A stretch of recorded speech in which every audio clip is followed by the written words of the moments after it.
지난 한 주간은 평탄치 못한 삶이었습니다.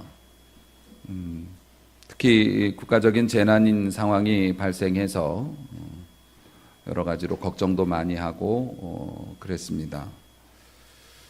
피해를 본 또 백성들도 있었고요. 또 그것을 진압하기 위해서 애를 쓴 수많은 사람들이 있습니다. 특히 이번 산불은 규모 면에서 대단히 크게, 그리고 그 발화 당시에 강풍이 불고 있어서 정말 그 불길이 파도처럼 덮쳤다고 얘기할 정도로 아주 무서운 기세로 타올랐지만, 또 신기하게도 또 그것이 진압되는 과정도 신속했다는 것이 특이점이라고 합니다.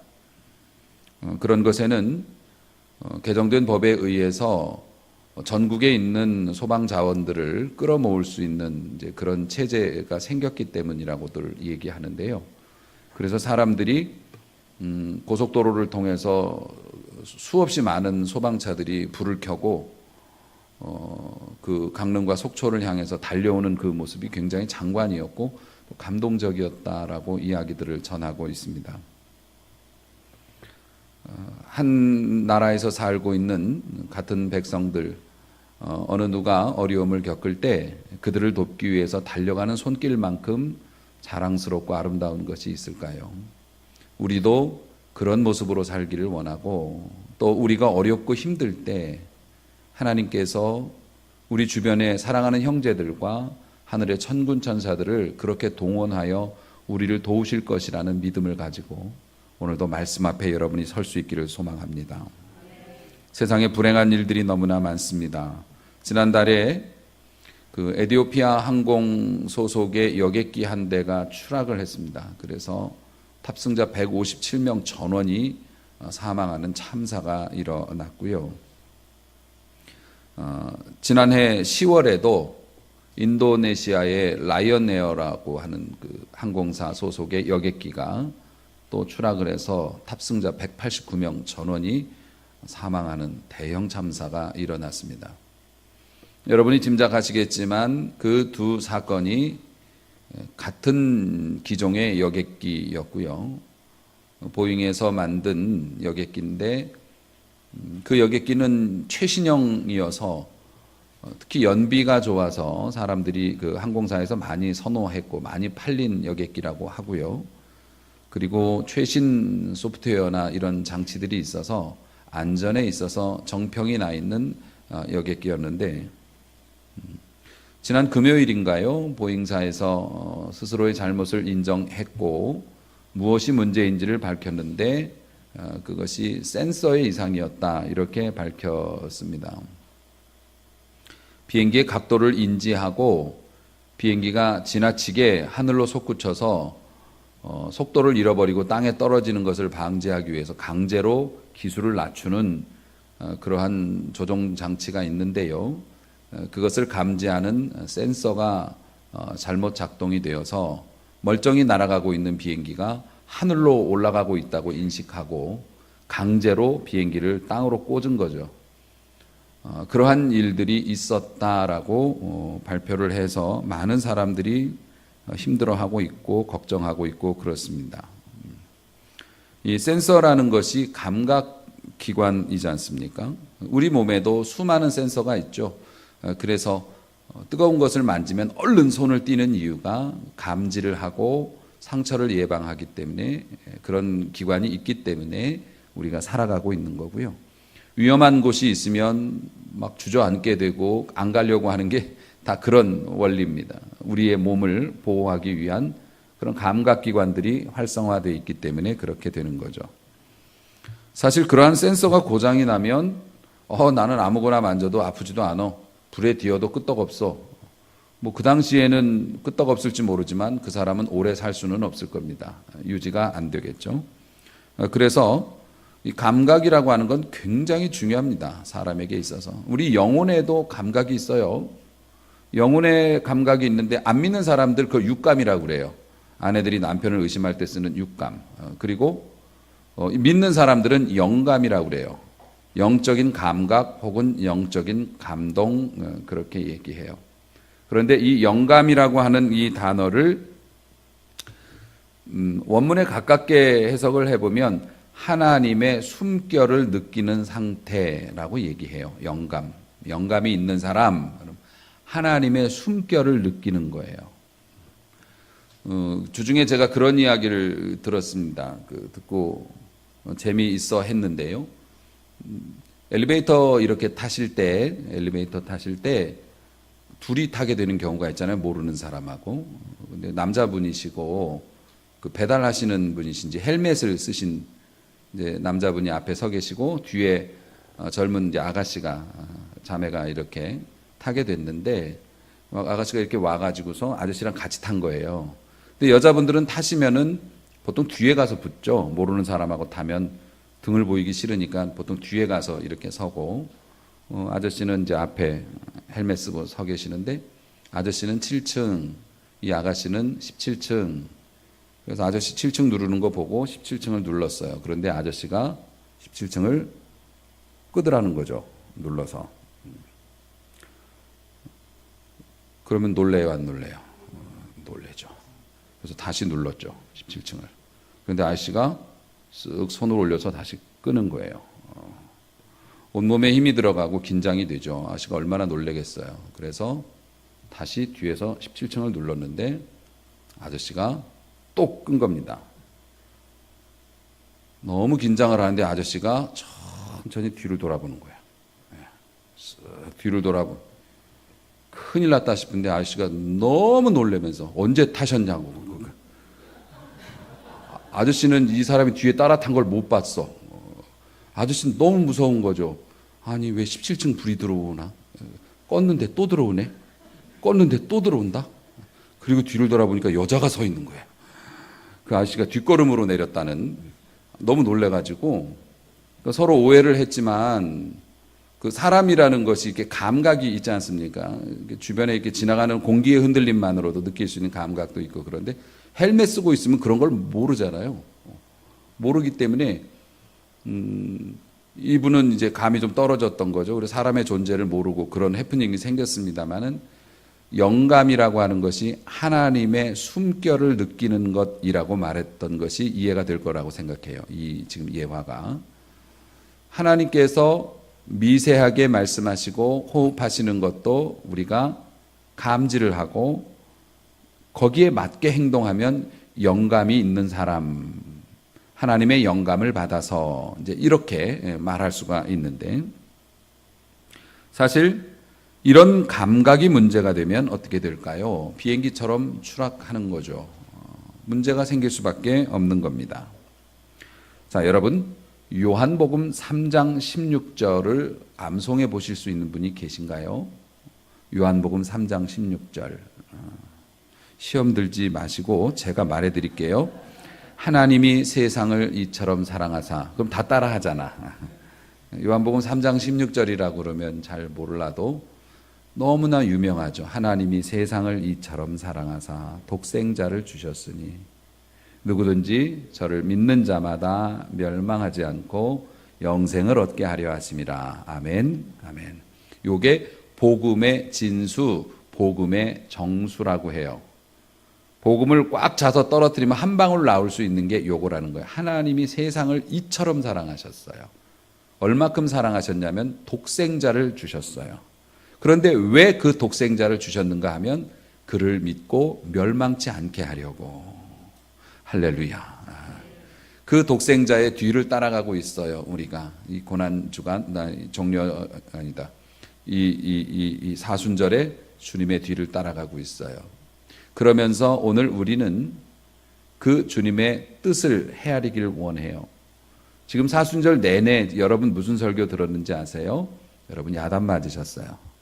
여러분 정신 차리세요. 여러분 똑바로 정신 차리고 신앙생활을 합니다. 막 하면서 야단 맞았어요. 그런데 우리 목사님은 왜 맨날 비판적인 설교만 하실까? 우리들의 어떤 허물만 지적하실까? 아니 예수님은 지금 심란하게 십자가 지러 가시는데 그럼 내가 여러분들 뭐 좋은 소리 하겠어요? 마음으로라도 부담을 가지고 따라가야지. 사순절 끝나면 좀 좋은 설교 할게요. 우리 주님께서 오늘 우리에게 한 번 더 권면하시는 내용이에요. 요한복음 3장 16절을 믿은 사람은 구원받은 사람이라고 하는데, 우리 믿는 사람들의 큰 착각이 뭐냐면, 이렇게 구원을 우리 구원열차라고 하죠. 구원열차에 올라타면 우리가 그 속에서 뭔 짓을 해도 천국으로 도달할 것이다. 우리가 그 비행기에 올라탔으니 자동 조종 장치가 작동해서 우리를 천국으로 인도할 것이다. 맞습니까? 틀립니까? 맞아요. 네. 맞지만 그것이 다는 아니라는 사실이에요. 그걸 너무 맹신한 나머지 그리스도인으로서의 능력과 하나님 앞에서 마땅히 내가 받아 누려야 할 축복을 놓치고 살아가는 경우가 너무 많다는 거죠. 하나님 영광을 못 돌리고 말입니다. 여러분, 천국행 비행기 자동 조종 장치 켜놓고 편안하게 앉아서 천국 가는 게 아닙니다. 이런 생각에 사로잡혀서 신앙생활하면 언젠가는 큰 낭패를 당하게 될 거예요. 왜냐하면 우리가 천국 문 앞에 이르러서도 문제지만 거기 가는 동안의 기간도 짧지 않거든요. 인생 짧다고 말하지만 짧은 거 아닙니다. 얼마나 많은 일을 할 수 있는데요. 여러분, 그리스도인의 신앙생활에서 자동 조종 장치는 없습니다. 그리스도인은 매사에 믿음으로 살아야 하고요. 믿음으로 살기 위해서 끊임없이 자신을 돌아보고 우리 주변을 돌아보고 각도를 조정하며 살아야 해요. 운전처럼 말입니다. 끊임없이 돌발적인 상황이나 주변의 사물들을 인식하고 표지판을 보면서 우리가 운전을 해서 가야 하는 게 그리스도인의 신앙생활이지, 어느 교회에 등록을 하거나 세례를 받았거나 내가 마음으로 영접했다 해서 자동으로 운행되는 게 아니라는 거죠. 그러면 이 짐승하고 다를 게 뭐 있어요. 사실 대부분의 그리스도인들이 자신의 영적인 감각이 무뎌진 것을 잘 이해하지 못하는데, 다른 사람의 감각이 무뎌진 건 정말 잘 찾아내는 습성이 있습니다. 이게 얼마나 발달했는지 예수님께서 바리새인들에게 그런 말씀하셨어요. 형제의 눈에 있는 티를 보면서 네 눈 속에 있는 대들보는 보지 못하는도다. 저거 빼라고 얘기하기 전에 네 눈 속에 있는 대들보를 먼저 빼고 그 얘기를 해라 라고 주님께서 누가복음 6장 41절에서 말씀하셨어요. 외식하는 자여, 먼저 내 눈 속에서 들보를 빼라. 그 후에야 내가 밝히 보고 형제의 눈 속에 있는 티를 빼리라. 뺄 수 있을 것이다. 외식하는 자가 뭡니까? 밖에 나가 밥 사 먹는 자가 외식하는 자가 아니고 겉과 속이 다른 자가 외식하는 자예요. 하나님이 제일 싫어하시는 사람이죠. 안 그런 척하면서 남을 비판하고 자신은 그것에 대해서 온전하지 못한 사람들. 남을 비판하기 전에 네를 먼저 바라봐라. 주님이 그렇게 말씀하세요. 결국엔 이게 뭐냐면 자신의 영적인 감각이 무뎌졌기 때문에 자신의 문제에 대해서 무감각한 겁니다. 자신의 문제에 대해서 무감각하고 남의 것에만 집중을 한다는 겁니다. 하나님께서는 우리가 목적 있는 삶을 살기를 원하십니다. 다시 말해서 그리스도인의 정체성, 하나님을 섬기는 사람은 어떤 사람인가? 방랑자가 아닙니다. 그리고 순례자라고 우리는 말을 해야 합니다. 방랑자는 돌아다닙니다. 그런데 목적이 없습니다. 막 돌아다닙니다. 순례자는 똑같이 보이지만 가는 곳이 정해져 있습니다. 그곳을 향해서 매일매일 걸어갑니다. 우리 그리스도인들은 방랑자가 아닙니다. 순례자로서 이 땅을 살아가고 있는 것이죠. 그렇기 때문에 하나님께서는 하루하루 자신의 삶과 자신에게 주어진 환경 탓을 하면서 의미 없이 까먹는 삶이 아니라 고통스러운 환경 속에서도 하나님이 내게 주신 목적지를 확인하면서 그 길을 향해서 찾아가려고 하는 그런 모습, 목적이 있는 그리스도인이 되기를 원하신다는 겁니다. 우리는 항해하고 있어요. 비행하고 있습니다. 우리는 목적지를 향해서 완전히 소원의 항구, 은혜의 항구에 도달해야 되고, 하나님께서 예비하신 축복의 공항에 우리가 무사히 이걸 내려놔야 돼요. 항해 중이라는 겁니다. 그렇기 때문에 영적인 감각이 무뎌지게 되면 우리 그리스도인들이 목적 없는 게으른 삶을 살게 되고 쓸데없이 방황하게 되기 때문에 믿는 사람들은 잘 믿으려면 감각기관을 점검해 봐야 한다는 것. 오늘 주님이 우리에게 원하시는 뜻입니다. 물론 목사님, 제가 게으르다니요. 제가 얼마나 일찍 일어나는 줄 아십니까? 제가 얼마나 많은 시간 일을 하는 줄 아십니까? 저 정말 피곤하게 삽니다. 그럼요, 방랑자도 엄청 피곤해요. 하루 종일 걸으니까요. 하지만 방랑자가 그렇게 걸어서 남는 게 뭡니까? 걸었다는 거 말고 남는 게 뭐냐고요. 순례자는 많이 걷습니다. 많이 걸으면 어떡합니까? 목적지를 향해서 이만큼 가까이 왔다라고 하는 게 남는데, 방랑자는 그냥 힘만 들 뿐이죠. 사랑하는 성도 여러분, 그래서 우리가 목적 없는 게으른 삶을 살게 되기를 원치 않으시는 하나님의 뜻을 받들고 우리의 영적인 기관을 점검해야 돼요. 하나님께서는 여러분이 피곤하게 살았다고 부지런하고 충성된 종이라고 말하시지 않습니다. 목적을 따라 간 사람만 부지런하다고 말씀하실 것입니다. 그렇기 때문에 우리의 감각을 되돌아봐야 합니다. 자, 우리의 영적인 감각 기관을 돌아볼 수 있는 점검해 보는 몇 가지의 요소가 있습니다. 하나는 믿음입니다. 이 믿음 센서가 고장이 나가지고 파선을 하는 사람도 많고 풍랑에 휩싸이는 사람도 적지 않습니다. 여러분, 여러분에게 여쭤보겠습니다. 여러분의 믿음은 살아 있습니까? 살아 있나요? 살아 있는 믿음인가요? 이마트에 가보시면 전복을 팝니다. 그 전복은 정말 제가 본 생물 중에 제일 힘들게 살더라고요. 지나가면서 왜 자꾸 누르냐고. 괜히 눌러봐. 그러면 전복은 누르면 으아 이럴 거 아니에요. 그러면 사지도 않으면서 살았네? 그러면서 간다고. 그럼 앞줄에 놓인 전복은 진짜 죽는 거예요. 사지도 않으면서 계속 눌러봐. 움직이면 산 거요, 안 움직이면 죽은 거죠. 여러분, 하나님께서도 우리의 삶을 눌러보실 때가 있어요. 이놈이 살았나 죽었나 눌러볼 때. 왜냐하면 신앙생활하는 사람들이 죽은 것처럼 자는 사람이 있고요, 잠자는 것처럼 죽은 사람이 있어요. 비슷해요. 똑같아 보여. 그런데 죽은 것 같은데 자는 거예요. 또 어떤 사람은 곤히 자고 있는 것 같은데 죽은 사람이라고. 이거 확인하려면 어떻게 돼요? 깨워보면 알아요. 흔들어 보면 안다고요. 하나님께서 우리의 삶을 꾹꾹 찔러 보실 때가 있어요. 왜 그럴까요? 죽었나 살았나 확인하려고. 그래서 움직이면 아, 살았구나. 근데 여러분, 하나님께서 여러분이 죽었는지 살았는지 모르셔서 여러분 찔러보시겠습니까? 고난을 여러분에게 주신단 말이에요. 그 고난 앞에서 기도하는지, 그 고난 앞에서 올바로 반응하는지 확인해 보시려고 찔르신다고 말하는데, 정말 몰라서 그러세요? 하나님이 여러분, 저만 해도 알 것 같은데요, 여러분의 믿음의 생활을 어느 정도는. 하나님께서 우리를 모르신다고요? 천만의 말씀 다 아신다고요. 아브라함이 이삭을 바칠까 안 바칠까 이게 너무 궁금한 거예요. 그래서 바쳐봐. 그랬더니 바치니까 미안해, 내가 오해했어.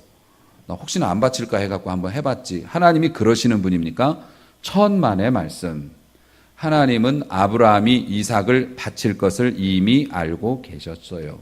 그리고 우리를 찔러보시고 우리가 믿음으로 반응해서 기도 안 하던 사람이 어려운 일이 생기니 교회에 나가서 기도하고 신앙생활로 돌아가려고 하는 모습, 그럴 거 알고 계세요. 그런데 왜 찔러보시냐고요? 우리더러 좀 알라고. 하나님께서 모든 민족에 복이 되는 그 축복, 큰 축복을 예비하시고 아브라함에게 주시기 전에 하나님께서는 확신이 있으셨지만 아브라함은 자기가 그런 확신이 없는 거예요. 내가 얼마나 믿음인지를 내가 몰라. 하나님께서 자식을 바치라라고 하는 시험을 줬을 때 고민은 했지만 순종하는 그 모습을 보면서 아브라함이 스스로 믿음이 있음을 깨달으셨어요. 깨닫게 해주셨어요. 그리고 내가 너에게 이러한 복을 줄게.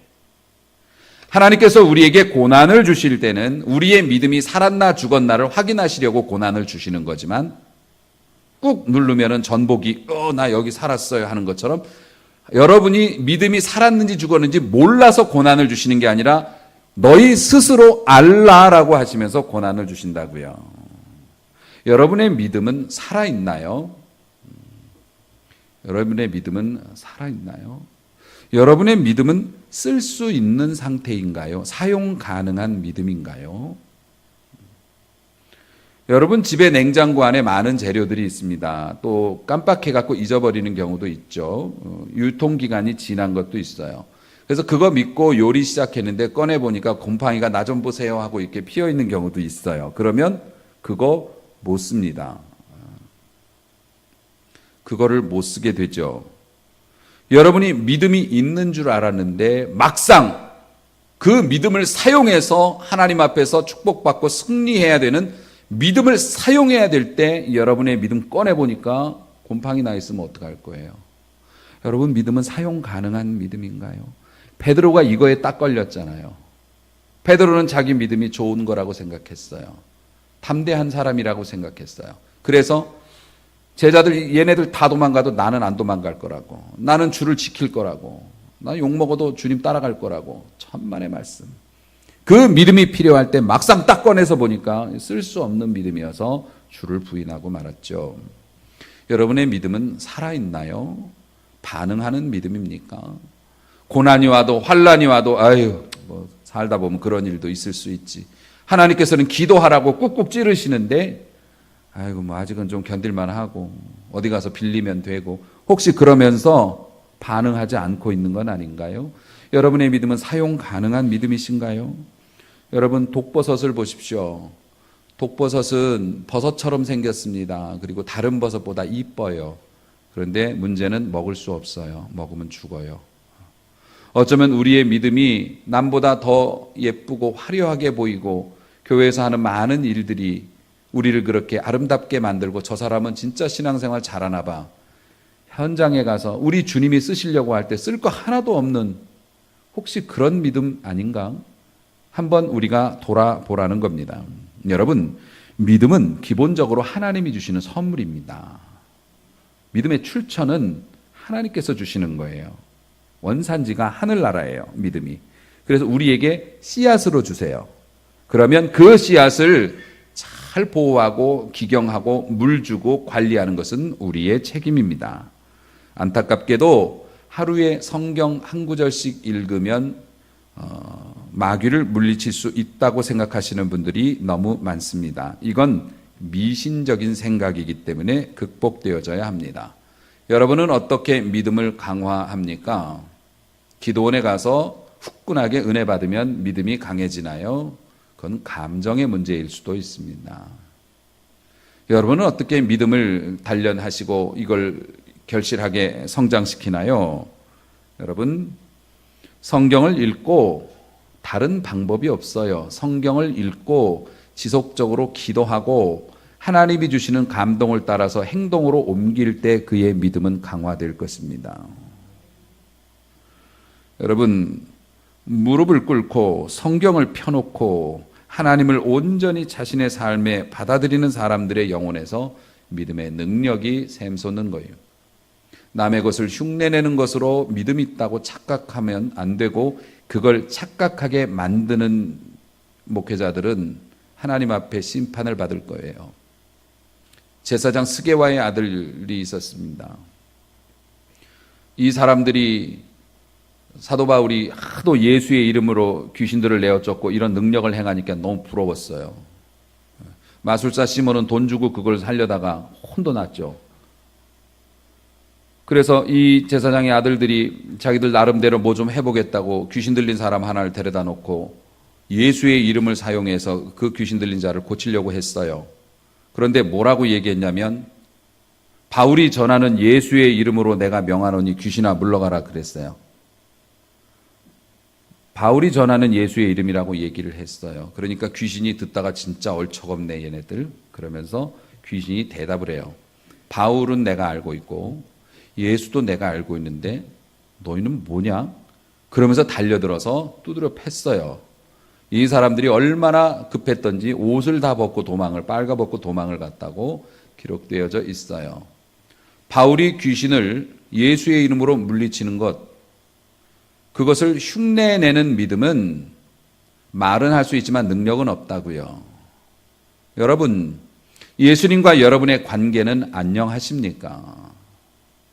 주님과 여러분의 사이는 친밀하십니까? 주님의 숨결을 여러분은 느끼고 계십니까? 믿음의 상태를 점검해 보라고 말씀하십니다. 여러분의 믿음이 고장이 나면 센서가 고장난 비행기와 똑같을 수 있겠죠. 또 하나, 영혼의 감각을 점검하는 또 하나의 도구는 순종과 헌신입니다. 사실 성도님들이 영적으로 실패하는 거의 대부분은 여기에서 나옵니다. 여러분이 무슨 흉악범도 아니고 어디 가서 무슨 큰 죄를 짓겠어요. 사소한 실수들이야 있을 수 있겠지만, 여러분이 어디 큰 죄 져가지고서 하나님 앞에 망하는 게 아니고, 믿음이 폭삭 망하는 게 아니고, 순종과 헌신에 있어서 이게 문제가 돼서 여러분의 믿음이 떨어지는 거예요. 영적인 생활이 규모가 없어지는 거고. 왜냐하면 죄를 짓는 거는 거부감을 느낍니다. 사람들이 비난합니다. 감옥 갈 수도 있죠. 나도 그런 거 좋아하지 않아요. 그래서 죄에 대해서는 우리가 문제없이 지낼 수 있지만, 하나님 앞에 헌신하거나 순종하는 건 이거는 선택할 수 있는 거잖아요. 내가 그걸 선택 안 했다고 해서 비난받는 것도 아니에요. 사실 하면 감사한 거고, 안 하면 뭐 그냥 죄송하고 마는 거고, 이렇게 되는 겁니다. 그래서 우리가 하나님을 믿고 하나님 앞에서 순종하고 헌신, 사실 순종의 열매가 헌신이지 않습니까? 이런 것들에 있어서 우리가 온전하지 못해서 영적으로 덜미를 잡히는 경우가 굉장히 많습니다. 그러면 여러분은 왜 순종하거나 헌신하지 않나요? 라고 물어보면 제가 믿음이 없어서요. 아니요. 여러분에게 희망을 드리겠어요. 여러분이 순종하거나 헌신하지, 담대하게 순종하고 헌신하지 못하는 이유는 하나님의 말씀을 잘 못 들어서 그래요. 생각해 보세요. 아브라함, 모세, 이런 사람들 위대한 믿음의 사람인데 사실 부럽기도 해요. 아브라함은 자고 있는데 하나님께서 잠깐 너 좀 나와봐 이러셔서 데리고 나가서 하늘의 별을 보여주시면서 너 자식 없지? 내가 너에게 네 자식을 저렇게 별처럼 많이 줄게. 그리고 나는 하나님이라고 하는 존재인데 네가 나를 따르면 너를 큰 민족을 이루고 모든 이 땅에 사는 사람들의 복의 근원으로 만들어줄게. 막 이런 식으로 설득하셨어요. 하나님이 나타나셔서 그렇게 하셨으면 여러분도 다 따라가지요. 저도 이사 가라면 이사 가겠어요. 하나님께서 모세 보십시오. 꺼지지 않는 불이 있어서 신기해서 갔더니 음성이 꽝꽝 하고 들립니다. 네가 선 곳은 거룩한 곳이니 네 신발을 벗어라.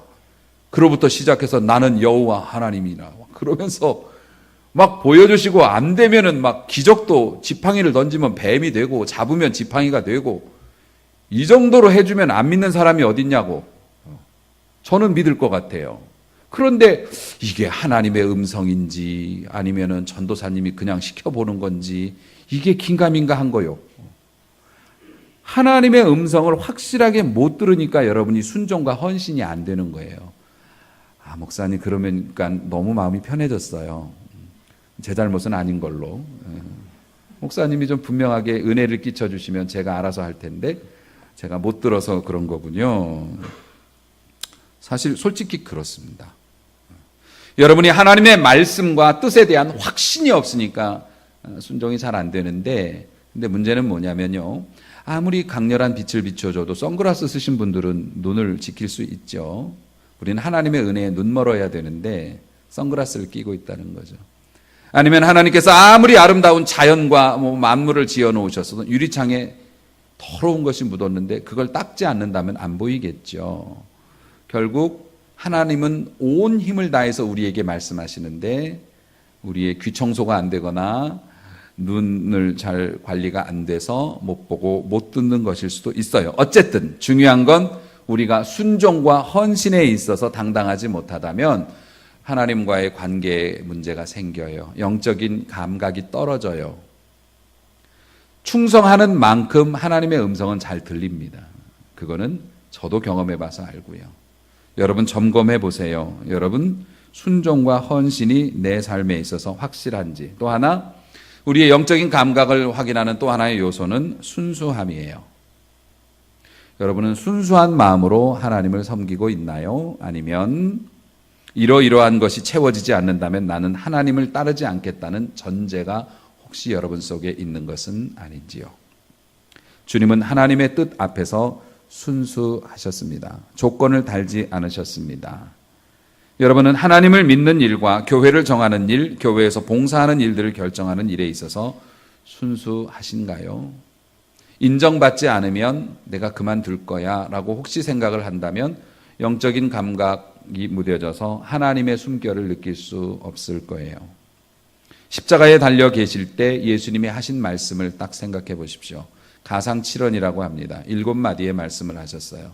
그 말씀 속에는 우리를 향한 우리 하나님 그리고 엄마 그 셋만 등장합니다. 저들이 아무것도 알지 못하고 그러니까 용서해달라고 말씀하십니다. 하나님 왜 나를 버리셨냐고 안타깝게 하나님을 찾고 계십니다. 사랑하는 막내 제자 요한에게 네 옆에 선 분을 보아라. 그분이 이제 네 어머니다. 잘 부탁한다 말씀하셨어요. 예수님은 십자가 앞에서 순수하셨고 우리를 생각하셨습니다. 갈보리 언덕에서 눈물을 흘리신 것이 우리 때문이었어요. 다른 이유가 없으셨어요. 다시 강조합니다. 주님은 하나님의 뜻 앞에서 순수하셨고 그래서 하나님의 숨결을 느끼며 하나님 앞에 온전히 십자가의 길을 걸으실 수 있었던 것입니다. 그러한 내용에 대해서 오늘 본문 히브리서 기자가 예수님께서 그분 앞에 놓여 있는 기쁨을 위해 십자가를 참으셨다고 말하고 있습니다. 하나님의 뜻에 순종하고 하나님의 숨결을 느끼면서 하나님의 뜻에 완전하게 순종했을 때 누리는 기쁨과 즐거움을 위해서 부끄러움을 참으셨다고 말씀합니다. 믿음의 주요 온전케 하시는 이인 예수를 바라보라고 말씀하십니다. 너희의 감각기관을 점검하고 예수님이 선명하게 보이는지 체크해 보라고 말씀하십니다. 우리 주님은 언제나 우리를 생각하시고 그래서 우리가 그를 바라보면 어떠한 병에 걸렸든지 어떠한 상황에 놓여 있든지 광야에서 모세가 구리뱀을 매달고 너희들이 어떠한 아픔이 있더라도 그것을 바라보면 살리라 했던 것처럼 오늘도 주님은 십자가에서 우리를 부르시며 나를 보라 말씀하십니다. 사랑하는 성도 여러분, 저는 영적으로 느낄 수 있습니다. 아직도 여러분의 머릿속에서는 세상의 팽이가 멈추지 않고 있습니다. 사실 세상의 팽이가 멈추기 위해서는 최소 3시간이 필요한데 1시간의 예배는 너무 짧죠. 그리고 마음이 좀 안정될 때쯤 되면 축도받고 나갑니다. 왜냐하면 우리가 너무 분주하게 세상 일을 하던 관성과 탄력이 있어서 마음이 진정이 안 되는 거예요. 너무나 짧은 시간이죠. 하지만 주님께서는 오늘도 우리에게 말씀하시는 겁니다. 너희의 감각을 살피라. 오늘 본문에 보면 12장 1절에 우리에게 구름같이 둘러싼 허다한 증인들이 있다. 너무 증인이 많다. 예수님을 따라서 또 하나님의 뜻을 받들고 영적으로 민감했기 때문에 위대한 삶을 살았던 허다한 우리 증인들이, 믿음의 선조들이 우리에게 있다. 그리고 무거운 것, 얽매이기 쉬운 죄, 이것이 우리의 감각을 무디게 하고 우리의 발을 묶어서 하나님 앞에 민감하게 움직이지 못하게 하니까 이것을 벗어버리라. 인내하며 우리 앞에 당한 경주, 항해를 그리고 비행을 끝마치라 말씀하고 계십니다. 그런데 4절 말씀 보면 너희가 죄와 싸우되 아직 피 흘리기까지는 대항하지 아니하였다. 걱정은 하는데 움직이지는 않았구나 말씀하시고 아들들에게 5절 아들들에게 권하는 것 같이 너희에게 권면하신 말씀도 잊었도다. 하나님께서는 온갖 방법으로 우리를 부르고 계신데 우리가 딴 길 가고 있다고 안타까워하고 계십니다. 여러분, 앞서 비행기 말씀드렸습니다만 비행기는 추락을 하는 순간 거의 몇 초 사이에 산산조각이 나고 말죠. 모든 사람들이 즉시로 사망할 정도로 대단한 충격을 받습니다. 그런데 비행기는 땅에 내리꽂히기 1초 전까지도 멀쩡합니다. 그렇지 않습니까? 비행기라는 게 그렇잖아요. 서서히 부서지는 게 아니기 때문에 그 부딪히는 순간까지도 멀쩡해요. 모든 게 정상이에요. 우리가 하나님을 만나는 일이 그렇게 될 것입니다. 그런데 느낄 수 있죠. 비행기가 갑자기 티뷸런스 같은 거 만나가지고 확 떨어지면은 이렇게 느끼고 공포감을 갖죠. 제가 처음 비행기를 탔던 게 놀랍게도 러시아 가는 비행기였습니다. 지금으로부터 한 20년 전쯤 탔던 것 같네요. 공항에 가서 이렇게 봤는데 진짜 안보전시관에나 진열되어 있을 것 같은 농난 비행기가 있길래 저런 것도 여기 있구나 그랬더니 내가 타는 게이트하고 연결되어 있더라고요. 실제로 그 비행기는 문이 열리지 않아서 저는 귀빈들이 내리는 그 앞쪽으로 내려야 했었는데 그 러시아 비행기, 그 낡은 비행기를 수송기를 개조해서 만들어서 여객기로 만들었다는 그걸 타고 싸다는 이유 하나로 아이들하고 같이 비전 투어를 갔었습니다. 가는 동안에 어쩌면 그렇게 내리꽂힐 수가 있는지요. 온 비행기에 있는 사람들이 다 공포에 떨었고 진실한 회개가 나왔고 정말 주님과 가까이 있는 체험을 할 수 있었습니다. 나 믿음 그때 너무 좋아졌었어요. 진짜 주님 만날 수 있겠구나 싶더라고요. 정말 이렇게 내리꽂혔다가 한 시간 정도를 계속 그렇게 이러고 다녔어요. 그 캐빈들이나 그 조종사 이런 사람들 진짜 존경스럽더라고요. 그렇게 하면 우리가 알죠. 알아서 나름대로 노력을 하겠습니다. 그런데 서서히 떨어지는 건 조종사도 몰라요.